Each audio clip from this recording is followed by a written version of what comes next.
Hello everyone, so friend कैसे हैं आप सभी। आई होप आप सभी अच्छे होंगे। सो गाइस, आज के इस लेक्चर में हम फर्स्ट चैप्टर पदार्थ विज्ञान का जो कि है आयुर्वेद निरूपण वो हम स्टार्ट करने जा रहे हैं। उससे पहले मैं आपको पदार्थ विज्ञान से परिचय करा देता हूँ कि आखिरकार ये पदार्थ विज्ञान है क्या। क्योंकि कई स्टूडेंट्स ऐसे बोलते हैं कि भैया पदार्थ विज्ञान में तो शरीर के बारे में पढ़ाया जाता है, आत्मा के बारे में पढ़ाया जाता है, और हम तो बनने वाले डॉक्टर, तो हमको शरीर और आत्मा पढ़ना ही क्यों है। तो ऐसा नहीं है गाइस। पदार्थ विज्ञान एक तरह का ऐसा विज्ञान है जिसमें आपको डील किया जाता है, मतलब आपको यूनिवर्स के बारे में बतलाया जाता है कि यूनिवर्स का लिविंग बीइंग से क्या रिलेशनशिप है। On the basis of function बात कर लो आप, on the basis of properties की बात कर लो, तो ये काफ़ी इंपॉर्टेंट विज्ञान है।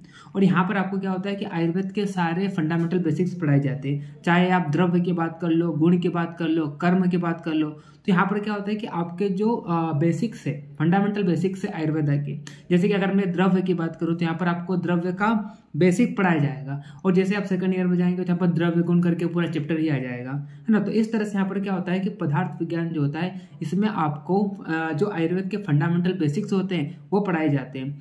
तभी और आयुर्वेद शास्त्र ये बोलता है कि अगर आप किसी प्रकार की कोई चिकित्सा करने जा रहे हैं तो आपको ये पता होना चाहिए कि यूनिवर्स में क्या क्या प्रेजेंट है और यूनिवर्स का लिविंग बीइंग से क्या रिलेशनशिप है, चाहे वो प्रॉपर्टी के बेस पर हो, चाहे वो फंक्शन के बेसिस पर हो। इसीलिए आयुर्वेद का शास्त्र में ऐसा बोला गया है कि आयुर्वेद पढ़ने से पहले आपको इसके फंडामेंटल्स पता होना चाहिए। और जो फंडामेंटल्स होते हैं आपको कहाँ से पता चलेंगे? पदार्थ विज्ञान पढ़ने से पता चलेंगे। इसीलिए हम क्या करते हैं, पदार्थ विज्ञान को पढ़ते हैं, जहाँ पर द्रव्य, गुण, कर्म, सामान्य, विशेष, मतलब जितने भी बेसिक्स है किसके, आयुर्वेद के, वो सारे बेसिक्स आपके फर्स्ट ईयर में क्लियर हो जाते हैं। फिर उसके बाद क्या होता है, सेकंड ईयर में या जब आयुर्वेद में आप जब आगे हायर स्टडी करते हैं तो वहाँ पर फिर ये सारी चीज़ें जो होती है क्या होती है, डिटेल में बढ़ती जाती है। लेकिन अब इन शॉर्ट में अगर मैं बात करूँ तो आयुर्वेद के फंडामेंटल बेसिक्स को क्लियर करने के लिए आपको पदार्थ विज्ञान पढ़ना पड़ता है। ठीक है, चलिए। तो आई होप अब आपको समझ में आ गया होगा। कई स्टूडेंट बोलते हैं कि भैया शरीर, आत्मा, मतलब ये सब्जेक्ट अनयूजुअल है, ऐसा मेरे को भी लगता था जब मैं फर्स्ट ईयर में था, लेकिन ऐसा बिल्कुल नहीं है। आपको फंडामेंटल बेसिक को समझने के लिए पदार्थ विज्ञान पढ़ना पड़ता है। और मैं आपको गारंटी देता हूँ कि आपको पदार्थ विज्ञान से प्यार हो जाएगा अगर आप मेरे से पदार्थ विज्ञान पढ़ते हैं तो। ठीक है, बिल्कुल भी यहाँ पर आपको बोरिंग नहीं लगेगा, और काफ़ी अच्छे अच्छे यहाँ पर एग्जाम्पल्स होते हैं धुआं के साथ, ये वो, तो मतलब हम देखेंगे यहाँ पर। ठीक है, तो आप बस बने रहिए। ठीक, चलिए। और चैनल को सब्सक्राइब नहीं किया, चैनल को सब्सक्राइब भी कर लीजिए। और साथ में अगर आपने मेरा टेलीग्राम चैनल @ayurveda wings, उसका लिंक आपको इस वीडियो के डिस्क्रिप्शन में मिल जाएगा, तो उसे आप ज्वाइन नहीं किया तो उसे भी आप ज्वाइन कर लीजिए। ठीक है, क्योंकि मैं यहाँ पर मैं आपको बेस्ट नोट्स प्रोवाइड कर रहा हूँ। इस चैप्टर के नोट्स भी आपको वहीं पर मिलेंगे, और मैंने अलग अलग पब्लिकेशंस की बुक भी वहाँ पर अपलोड कर रखी है। और कुछ ही दिनों में हमारा ऐप भी लॉन्च होने वाला है, तो काफ़ी अच्छी चीज़ें आगे होने वाली है। तो आप बने रहिए चैनल से, और चैनल को सब्सक्राइब कर लीजिए, अपने दोस्तों को भी शेयर कीजिए। तो मैंने यहाँ पर 3 मिनट सिर्फ आपको ये समझाया कि पदार्थ विज्ञान क्या होता है, और साथ में मैंने थोड़ा सा अपना प्रमोशन मार दिया। ठीक है, चलिए। अब टाइम को ज़्यादा वेस्ट न करते हुए हम पहला चैप्टर पदार्थ विज्ञान का जो कि आयुर्वेद निरूपण, उसे स्टार्ट करते हैं। तो आखिरकार ये आयुर्वेद निरूपण होता क्या है, तो यहाँ पर आयुर्वेद के बारे में वर्णन किया गया है। हम इस चैप्टर में देखेंगे कि आयुर्वेद की डेफिनेशन क्या होती है, मतलब आयुर्वेद के लक्षण को देखेंगे, आयुर्वेद की निरुक्ति को देखेंगे, उसके बाद आयुर्वेद के घटक को देखेंगे। ठीक है, उसके बाद हम देखेंगे आयु के क्या पर्याय होते हैं, आयु कितने प्रकार की होती है, और उसके बाद हम सिद्धांत को देखेंगे, सिद्धांत क्या होता है, सिद्धांत कितने प्रकार के होते हैं, और लास्ट में हम एक टॉपिक को कवर करेंगे, आयुर्वेद के मूलभूत सिद्धांत। और इस तरह से ये जो पूरा टॉपिक है, कौन सा, आयुर्वेद निरूपण, आई थिंक 2 से 3 लेक्चर में अपना कंप्लीट हो जाएगा। ठीक है, चलिए स्टार्ट करते हैं। तो यहाँ पर आयुर्वेद निरूपण, जैसे कि मैंने आपको बताया कि यहाँ पर आयुर्वेद के बारे में पूरा वर्णन किया गया है। ठीक, तो यहाँ पर सबसे पहली जो हेडिंग आपको दिखाई दे रही है स्क्रीन पर, जो कि है आयुर्वेद के लक्षण। तो यहाँ पर श्लोक दिया गया है, हिता हितम सुख दुःखम आयुर्वेदस्य मानम च तच्च यत्रोक्तम आयुर्वेदस्य उच्यते। तो यहाँ पर आयुर्वेद के लक्षण, यानी कि इसका मतलब होता है आयुर्वेद की परिभाषा। और जैसे कि आप सभी को पता है ना, आप सभी को पता है कि आयुर्वेद शब्द जो है, आयुर्वेद शब्द 2 शब्दों से मिलकर बना है। एक तो क्या हो जाए, आयुष, और दूसरा क्या होता है, वेद। और आप सभी होशियार तो हो ही, और अगर आप मेरी वीडियो देख रहे हैं पिछले, तो मैंने वहाँ पर बताया था आयुष, आयुष मतलब आयु, और वेद का मतलब क्या होता है, ज्ञान। तो जिस शास्त्र से आपको आयु का ज्ञान मिले उस शास्त्र को हम क्या कहते हैं, आयुर्वेद कहते हैं। अब आयु का मतलब क्या हो जाएगा, तो यहाँ पर देखो, यहाँ पर उसी श्लोक को यहाँ पर दिया गया है कि हित आयु, अहित आयु, सुख आयु और दुख आयु, मतलब वह शास्त्र जिसमें हित आयु, अहित आयु, सुख आयु, दुख आयु का वर्णन किया गया हो और इन आयु के लिए हितकर एवं अहितकर आहार का वर्णन किया गया हो, आहार विहार का वर्णन किया गया हो, या इन आयु के मान का, आयु का मान का मतलब क्या होता है कि कितनी आपकी लाइफ स्पेन होगी, कितना आपका लाइफ का ड्यूरेशन होगा, मतलब आयु के प्रमाण का जिस शास्त्र में क्या किया गया हो, वर्णन किया गया हो, उस शास्त्र को हम क्या कहते हैं, आयुर्वेद कहते हैं। ठीक, तो देखिए जिस शास्त्र में क्या है इसका अर्थ, इस श्लोक का अर्थ है जिस शास्त्र में हित आयु, अहित आयु, सुख आयु, दुख आयु एवं इस आयु के लिए क्या हितकर आहार होना चाहिए, क्या अहितकर आहार है, उसका वर्णन किया गया हो, और तथा आयु के मान का, अब आयु के मान का मतलब क्या होता है, आयु का मान का मतलब होता है आयु का प्रमाण, आयु का प्रमाण मतलब कितनी आपकी आयु होगी, इसका वर्णन किया गया है, उस आयुर्वेद को हम क्या कहते हैं, या उस शास्त्र को हम क्या कहते हैं, आयुर्वेद कहते हैं। ठीक है, फिर दूसरा यहाँ पर आयुर्वेद की निरुक्ति के बारे में भी बात की है, तो निरुक्ति का मतलब क्या होता है, निरुक्ति का मतलब होता है व्युत्पत्ति। तो यहाँ पर आयुर्वेद शब्द किससे उसकी व्युत्पत्ति हुई है इसके बारे में बताया है। तो मैंने आपको बोला कि आयुर्वेद शब्द किससे मिलकर बना है, आयुर्वेद शब्द दो शब्दों से मिलकर बना है। अभी मैंने आपको बताया, एक तो आयु प्लस दूसरा वेद, मतलब वह शास्त्र जिसमें आयु का ज्ञान हो या आयु के ज्ञान के बारे में बतलाया गया हो, उस शास्त्र को हम क्या कहते हैं, आयुर्वेद कहते हैं। तो आयुर्वेद शब्द दो शब्दों से मिलकर बना है, एक तो क्या आयुष और दूसरा वेद।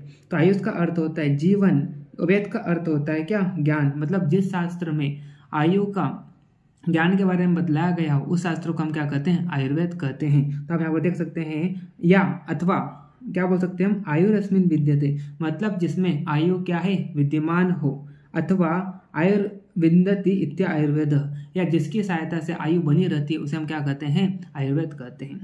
तो क्या बोल सकते हैं हम, आयुर्वेद शब्द जो है वो दो शब्दों से मिलकर बना हुआ है, एक तो आयुष और दूसरा होता है वेद। आयुष का मतलब क्या होता है, आयुष का मतलब होता है लाइफ, और वेद का मतलब क्या होता है, नॉलेज, मतलब वह शास्त्र जिसके द्वारा हमें किसका ज्ञान मिले, जिसके द्वारा हमें आयु का ज्ञान मिले, उस शास्त्र को हम क्या कहते हैं, आयुर्वेद कहते हैं। अथवा हम ऐसा बोल सकते हैं कि जिस शास्त्र में या जिसमें आयु क्या हो, विद्यमान हो, या जिसके द्वारा आयु क्या रहे, बनी रहे, उस शास्त्र को हम क्या कहते हैं, आयुर्वेद कहते हैं। ठीक, चलिए, तो इस तरह से मैंने आपको यहाँ पर आयुर्वेद का कॉन्सेप्ट क्लियर कर दिया। अब यहाँ पर आयु के लक्षण एवं उसके घटक के बारे में बात की गई है कि आयु क्या होती है और उसके कितने घटक होते हैं, इसके बारे में यहाँ पर बतलाया है। तो यहाँ पर श्लोक लिखा गया है, शरीर इंद्रिय सत्व आत्म संयोगो धारी जीवितम नित्यगश्च अनुबंधश्च पर्याय आयु सरुच्यते। तो आप यहाँ पर देख सकते हैं, शरीर इंद्रिय सत्व आत्म संयोगो धारी जीवितम नित्यगश्च अनुबंधश्च पर्याय आयु रुच्यते। चरक सूत्र स्थान फर्स्ट में 42 श्लोक में आयु के लक्षण को बतलाया गया है। तो आयु क्या होता है, यहाँ पर उन्होंने बताया है कि शरीर इंद्रिया सत्व और आत्मा, इन चारों के संयोग को हम क्या कहते हैं, आयु कहते हैं। और धारी जीवितम नित्यक और अनुबंध, ये चारों जो होते हैं वो क्या होते हैं, आयु के क्या होते हैं, पर्याय होते हैं। तो देखिए आप, शरीर इंद्रिया मन व आत्मा के संयोग को ही क्या कहते हैं, आयु कहते हैं। और धारी, नित्यक, जीवित और अनुबंध इस आयु के क्या है, पर्यायवाची शब्द है। तो यहाँ पर आचार्य चक्रपाणी के अनुसार धारी का मतलब क्या होता है, तो यहाँ पर श्लोक दिया गया है, धार्यति शरीरम पुतिताम गंतुम न ददातिति धारी। तो यहाँ पर उन्होंने ये बताया है कि जब तक यह संयोग बना रहता है, मतलब शरीर इंद्रिया सत्व और आत्मा, इन चारों का संयोग जब तक क्या होता है, बना रहता है, तब तक यह क्या करती है, शरीर को धारण करती है। और जब तक ये शरीर को धारण करती है तब तक क्या होता है, ये हमारे शरीर को बचाए रखती है और हमारे शरीर को सड़ने नहीं देती है। देखो आपका यहाँ पर देखो, अब यहाँ पर इन्होंने लिख दिया कि जब तक शरीर इंद्रिया मन व आत्मा का संयोग बना रहता है तब तक पुरुष की आयु बनी रहती है, वो तो हमको पता है। और जब तक आयु रहती है तब तक क्या होती है, शरीर को धारण किए रहती है और शरीर को सड़ने नहीं देती है, इसलिए इसे हम क्या कहते हैं, धारी कहते हैं। तो ये तो हमने बोल दिया कि जब तक क्या होता है, शरीर इंद्रिया सत्व और आत्मा इन सबका संयोग बना रहता है तब तक आयु बनी रहती है। जब तक आयु बनी रहती है तब तक जीवन तब तक क्या होती है, शरीर को धारण किए रहती है और हमारे शरीर को सड़ने नहीं देती है, इसीलिए इसे हम क्या कहते हैं, धारी कहते हैं। तो लेकिन इसका मतलब क्या है, सड़ने का मतलब क्या है भाई? तो देखिए मैं आपको समझाता हूँ। हमने क्या बोला, जैसे कि आप सभी को बताएं कि हमारा जो शरीर है जीवित कब है, क्योंकि इसमें क्या है, चारों का संयोग है, शरीर, इंद्रिया, सत्व और आत्मा। ठीक है, अगर मान लो शरीर में से आत्मा निकल जाती है, इसका मतलब क्या हो गया, आपकी मृत्यु हो गई। और आपको पता है जब आपकी मृत्यु हो जाती है तब आपका शरीर जो होता है वो क्या होता है, डिकेइंग फेज में चल जाता है, मतलब धीरे धीरे क्या होता है, सड़ने लगता है। तो यहाँ पर इसी चीज को बोला है कि जब तक क्या होता है, शरीर, इंद्रिया, सत्व और आत्मा, इन चारों का संयोग बना रहता है, तब तक आपकी आयु रहती है। और जब तक आयु रहती है, शरीर को धारण किए रहती है और शरीर को सड़ने नहीं देती है। मतलब जब तक इन चारों का संयोग रहेगा तब तक आपका शरीर रहेगा, आप जीवित रहेंगे और सड़ने नहीं देंगे। ठीक है, शरीर को सड़ने नहीं देंगे। लेकिन जैसे मान लो आपके शरीर से क्या होती है, आत्मा निकल जाती है, तो धीरे धीरे फिर क्या होता है, आपका शरीर सड़ने लगता है। मतलब जैसे ही ये संयोग टूटता है तो आपकी मृत्यु हो जाती है। जैसे कि मान लो आत्मा गई तो आपकी मृत्यु हो गई, तो यहाँ पर क्या होगा, आपका शरीर सड़ने लगेगा। ठीक है, तो इसीलिए यहाँ पर इन्होंने क्या बोला है कि ये जो आयु है इसे हम धारी भी कहते हैं। धारी इसलिए कहते हैं क्योंकि जब तक इन चारों का संयोग बना रहता है तब तक ये क्या करती है, शरीर को धारण किए रहती है। और जब तक शरीर को धारण किए रहती है तब तक हमारे शरीर को सड़ने नहीं देती है। ठीक है, अब दूसरा यहाँ पर इन्होंने आयु का पर्याय बताया था जो कि जीवितम। अब इसका मतलब क्या होता है, यहाँ पर इन्होंने एक श्लोक दिया है, जीवयति प्राणान धार्यति इति जीवितम। मतलब क्या होता है कि जब तक ये संयोग रूपी आयु बना रहता है तब तक क्या करती है, प्राणों को धारण किए रहती है, इसीलिए इसे क्या कहा गया है, जीवितम कहा गया है। तो आप देख सकते हैं यहाँ पर जब तक ये संयोग रूपी आयु बनी रहती है तब तक प्राणों को धारण किए रहती है, इसीलिए इसे क्या कहा गया है, जीवितम कहा गया है। मतलब जब तक संयोग रूपी आयु बनी रहती है, मतलब जब तक क्या होता है, शरीर, इंद्रिया, सत्व और आत्मा, इन सब का संयोग बना रहता है, तब तक क्या करती है, हमारे प्राणों को धारण किए रहती है। मतलब हम क्या रहते हैं, जीवित रहते हैं, इसीलिए इसे क्या कहा गया है, जीवितम कहा गया है। तो आपको पता है जब तक चारों का संयोग रहेगा तो क्या रहेगा, हम जीवित रहेंगे। लेकिन जैसे ही मान लो इनका संयोग टूटा, जैसे हमारे शरीर से आत्मा गई तो हमारी क्या हो जाएगी, मृत्यु हो जाएगी। ठीक है, तो यहाँ पर इसी कॉन्सेप्ट को बताया है कि आयु को हम जीवितम भी कहते हैं। जीवितम इसलिए कहते हैं क्योंकि ये आयु जो होती है क्या होती है, हमारे प्राणों को धारण किए रहती है। और जैसे ही मान लो संयोग टूटता है तो क्या होता है, हमारी मृत्यु हो जाती है ना। तो जब तक ये संयोग रूपी बना रहेगा तब तक हमारे प्राणों को क्या करी रहेगी, धारण किए रहेगी। और जब तक धारण किए रहेगी, इसीलिए मतलब हमारे फिर क्या रहेंगे, प्राण रहेंगे, इसीलिए इसे क्या कहा गया है, जीवितम कहा गया है। तो आई होप आपको सारी चीजें समझ में आ गई होगी। उसके बाद इसे हम नित्यक भी कहते हैं। तो यहाँ पर इन्होंने एक और श्लोक दिया है, नित्यम शरीरस्य क्षणिकत्वेन गच्छतीति नित्यगः। तो ये बोलता है कि अब नित्य का मतलब क्या होता है, लगातार। मतलब जब तक ये संयोग रूपी आयु बनी रहती है तब तक शरीर में क्षरण की प्रक्रिया या नष्ट की प्रक्रिया जो होती है वो क्या होती है, चलती रहती है। अब इसका मतलब आप क्या समझेंगे, इसका मतलब ये होता है कि देखो आपको पता है कि हम धीरे धीरे क्या होते हैं, हम क्या होते हैं, धीरे धीरे क्या होते हैं, बूढ़े होते जाते हैं। मतलब हमारी जो एज जो क्या होती है, धीरे धीरे ओल्ड होती जाती है। तो उसी को आप इससे समझ सकते हैं। मतलब क्या होता है कि जब तक ये संयोग रूपी आयु क्या होती है, बनी रहती है, तब तक हमारे शरीर को धीरे धीरे क्या होता है, हमारा शरीर जो होता है क्या होता है, नष्ट होते जाता है। तो आप यहीं पर देख सकते हैं, नित्य प्रतिक्षण जो क्या हो, नष्ट हो, उसे क्या कहा गया है, नित्य कहा गया है। और जब तक ये संयोग रूपी आयु बनी रहती है उसके द्वारा क्या होता है, शरीर का क्षरण भी नित्य होता रहता है। मतलब जब तक आयु है तो ऑब्वियस सी बात है आपकी आयु का यहाँ पर क्या होगा, क्षरण भी होगा। और कैसे क्षरण होगा कि आपका शरीर धीरे धीरे क्या हो जाएगा, नष्ट होते जाएगा। मतलब जब तक ये संयोग रूपी आयु बनी रहती है तो हमारे शरीर का क्या होता है, क्षरण भी होता रहता है लगातार। नित्य का मतलब लगातार ही होता है। ठीक है, और इसीलिए इसे क्या कहा गया है, नित्यक भी कहा गया है। ठीक, चलिए उसके बाद हम बात करते हैं अनुबंध। तो यहाँ पर इसके लिए श्लोक दिया गया है, अनुबंधनात् आयु अपर अपर शरीर आदि संयोग रूपतया इति अनुबंध। तो इसका अर्थ क्या है, इसका अर्थ ये है कि ये जो आयु होती है इसका क्या होता है, पर व अपर शरीर से संबंध बना रहता है। और जब तक ये आयु रहती है तब तक पर अपर शरीर से संबंध बना रहता है, इसीलिए इसे क्या कहते हैं, हम अनुबंध कहते हैं। तो इसका मतलब आप क्या समझोगे, इसका मतलब पर अपर शरीर मतलब आपको जो बाहरी अंग जो दिखाई दे रहे हैं, जैसे कि बात करते हैं शाखा हो गई है ना, आपका मध्य शरीर हो गया। ठीक है, तो इससे भी क्या होता है, हमारी आयु का संबंध बना रहता है, इसीलिए इस आयु का हम क्या कहते हैं, अनुबंध भी कहते हैं। तो यहाँ पर हमने क्या सीखा, हमने देखा कि आयु क्या होती है। तो आयु क्या होती है, शरीर, इंद्रिया, सत्व और आत्मा, इन सब के संयोग को हम क्या कहते हैं, आयु कहते हैं। और और क्या देखा हमने फिर, और हमने देखा कि जीवितम, नित्यक, धारी और अनुबंध, ये सब क्या होते हैं, आयु के पर्याय होते हैं। ठीक है, तो आई होप आपको आयु का पूरा जो कॉन्सेप्ट वो समझ में आ गया होगा। ठीक, चलिए उसके बाद हम बात करते हैं, यहाँ पर इन्होंने एक चीज लिखी है, चेतनानुवृत्ति।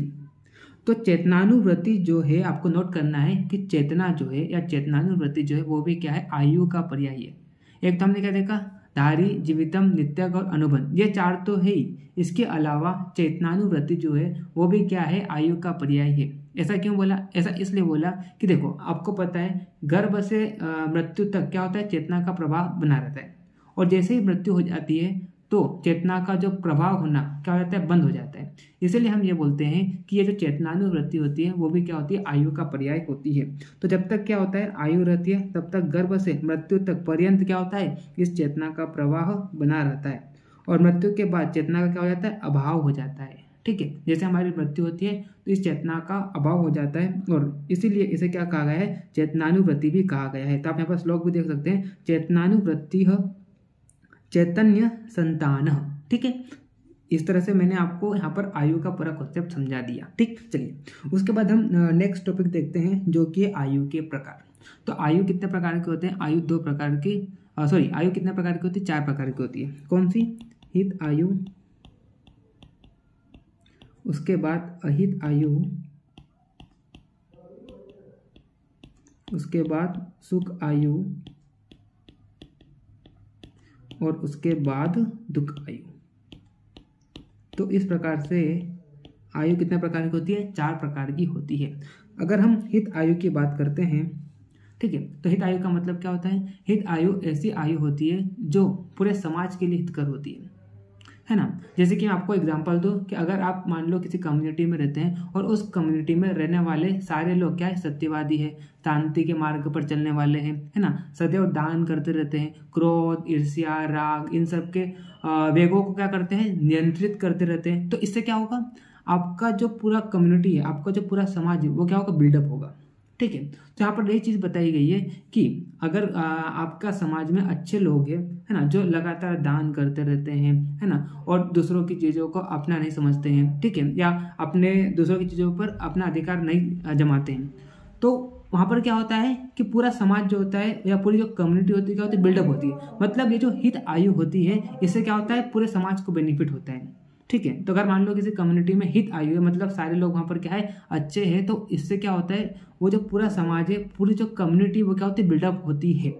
ठीक है, तो मतलब हम अगर आपसे कोई पूछे कि हित आयु जो होती है वो किसके लिए बेनिफिशियल होती है, तो पूरे समाज के लिए वहां पर बेनिफिशियल होती है। और अगर आप सुख आयु की बात करते हैं तो सुख आयु जो होती है वो क्या होती है, इंडिविजुअल के लिए बेनिफिट होती है। ठीक है, तो हम पहले बात करते हैं हित आयु की। तो देखिए मैंने आपको बताया था ना कि हित आयु जो होती है पूरे समाज के लिए क्या होती है, हितकर होती है। तो ऐसे प्राणियों की आयु हित आयु कही जाती है जिनमें क्या होता है, निम्नलिखित लक्षण विद्यमान रहते हैं। तो अगर एक कम्युनिटी है, उस कम्युनिटी में रहने वाले लोग क्या है, सभी प्राणियों की हित की रक्षा करने वाले हैं, है ना, दूसरे की अधिकार की वस्तुओं को इच्छा न रखने वाले हैं, विचार पूर्वक कार्य करने वाले हैं, परीक्षा करके कोई भी कार्य करते हैं, शांति के मार्ग पर चलने वाले हैं, सत्यवादी हैं, सत्य अनेक प्रकार के दान करने वाले हैं। ठीक, त्रिवर्ग जैसे कि बात करते हैं धर्म, अर्थ और काम का उपयोग जो होते हैं एक दूसरे को बाधित किए बिना करने वाले हैं, क्रोध, राग, ईर्ष्या, इन सारे वेदों को क्या करते हैं, नियंत्रित करने वाले हैं। तो इन सभी मनुष्य की आयु को हम क्या कहते हैं, हित आयु कहते हैं। और इससे क्या होता है, पूरे समाज को बेनिफिट होता है। मतलब ये आयु जो होती है समाज के लिए क्या होती है, हितकर होती है। और इसके विपरीत आयु जो होती है वो क्या होती है, अहित आयु कही जाती है, और वो समाज के लिए क्या होती है, अहितकर होती है। तो इस तरह से हित आयु और अहित आयु जो होती है वो किस पर इफेक्ट डालती है, समाज पर। अगर आपकी हित आयु है तो समाज के लिए भी क्या होगी, हितकर होगी। और अगर मान लो अहित आयु है तो क्या होगी, समाज के लिए अहितकर होगी। ठीक, चलिए उसके बाद हम बात करते हैं सुख आयु और दुख आयु। तो सुख आयु देखो, अब सुख आयु से आप क्या समझते हैं कि देखिए अगर आप में कोई मानसिक रोग या शारीरिक रोग नहीं है ना, आप में बल है ना, पुरुष है, आप एकदम बलवान हो, ठीक है। तो इससे क्या होगा, आपको खुद को ही क्या होगा, बेनिफिट मिलेगा इस चीज़ से, ठीक है। आप स्वस्थ रहेंगे, आपको किसी प्रकार की विकृति नहीं होगी, तो इससे क्या होगा, आप अपने आप को क्या कर पाएंगे, ग्रो कर पाएंगे। तो इसी को हम क्या बोलते हैं, सुख आयु बोलते हैं, जिसमें क्या होते हैं, निम्नलिखित लक्षण विद्यमान होते हैं। जैसे कि बात करते हैं, अगर आप शारीरिक और मानसिक रोगों से रहित हो, विशेषकर आप क्या हो, युवा हो, ठीक है, समर्थ हो, ज्ञान विज्ञान से युक्त हो, सभी आरंभ के कार्यों की सिद्धि से आप क्या हो, युक्त हो, अपनी इच्छा के अनुसार विचरण करने वाले हो, और बल, वीर, यश, पौरुष या पराक्रम से क्या हो, युक्त हो, तो ऐसे सभी मनुष्य की आयु को क्या कहते हैं, सुख आयु कहते हैं। और ये एक पर्सनली इंडिविजुअल को क्या करती है, अफेक्ट करती है। मतलब यहाँ पर सुख आयु जो होती है एक पर्सन के लिए या सिंगल पर्सन के लिए वो क्या होती है, हितकर होती है। और इसके विपरीत आयु को हम क्या कहते हैं, दुख आयु कहते हैं। अगर इनके विपरीत आपके लक्षण है तो आप कैसे रहेंगे, हमेशा दुखी रहेंगे।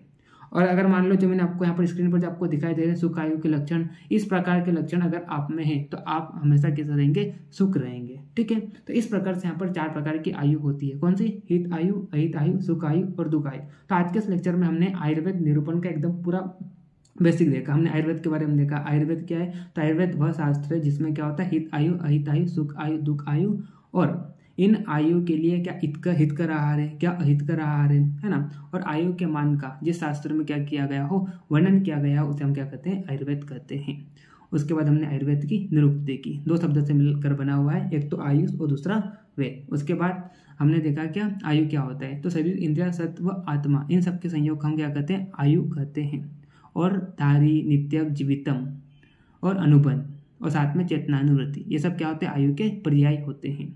उसके बाद फिर हमने क्या देखा, 4 प्रकार की आयु होती है, हित आयु, अहित आयु, सुख आयु और दुख आयु। तो आई होप आपको पदार्थ विज्ञान का फर्स्ट चैप्टर और उसका फर्स्ट लेक्चर पसंद आया होगा। अगर आपको लेक्चर अच्छा लगा हो तो अपने दोस्तों को भी शेयर कीजिए, एक बार वीडियो को लाइक कर दीजिए और कमेंट जरूर कीजिए। मतलब आपको जैसा भी लेक्चर लगा हो उसी प्रकार से आप एक बार कमेंट जरूर कर दीजिए, ठीक है। ताकि इससे क्या होगा कि मैं अपने आप में, अगर मान लो मेरे में कोई कमी है तो मैं अपने आप में क्या करूँगा, इंप्रूवमेंट लाऊंगा, ठीक है।